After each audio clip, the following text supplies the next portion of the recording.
Ito nga ang sinabi ng former player ng Los Angeles Lakers at isang NBA champion na si Nick Young patungkol nga kung paano mag-i-improve ang purple and gold for the next season.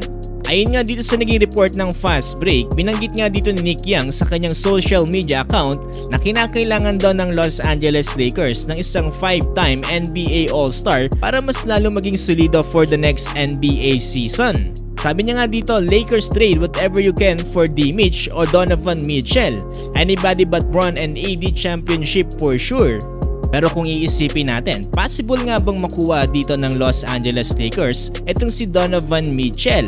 Well, ayon mismo dito sa nailabas sa report ng Heavy.com, ngayong paparating na off-season ay meron daw talagang possible chance na mag-move ng mga players sa tong Lakers para daw magkaroon ng katulong dito sila LeBron at AD.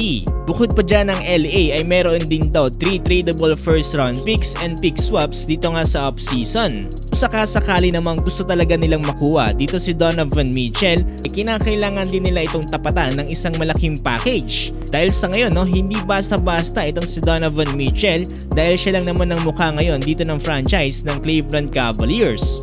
So ito na nga mga possible offer dito ng LA para kay Donovan Mitchell.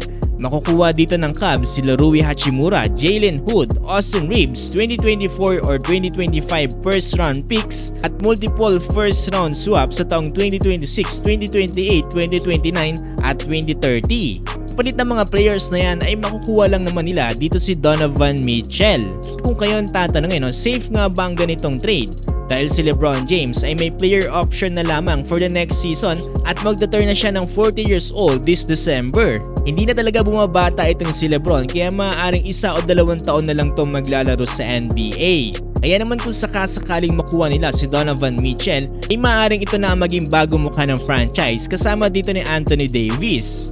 Sa edad ba naman at 27 years old ay talagang bagay na bagay siyang i-pair dito kay AD na kung saan nag-iedad na rin ngayon ng 31 years old. Pero ang isang malaking tanong ngayon dyan ay possible nga bang bitawan dito ng Los Angeles Lakers itong si Austin Reeves? Pwede rin kasi nilang gawing kapalit dito kay Austin Reeves itong si D'Lo. Lalo na nitong NBA trades na naging maingay ang pangalan nito dahil ayaw nga bitawan dito ng purple and gold itong si Austin Reeves. Sanda pa silang bitawan dito si D'Lo kumpara dito kay AR. Na kung akong tatanungin gusto ko pang manatili dito si AR para sa Los Angeles Lakers dahil nakita naman natin yung consistency niya dito nga sa playoffs. Actually, mas okay pa nga yung performance na pinakita niya kumpara dito kay D'Lo at Rui Hachimura.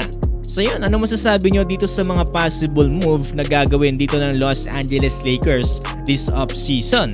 Medyo hindi malabong mangyari to dahil maghahanap talaga ng possible all-star itong Los Angeles Lakers dahil sa tingin ko bilang na lang ang araw dito ni LeBron James sa NBA. Di na sila masyadong mahihirapan humanap ng mga players kapag nakuha na nila ngayong off-season itong si Donovan Mitchell.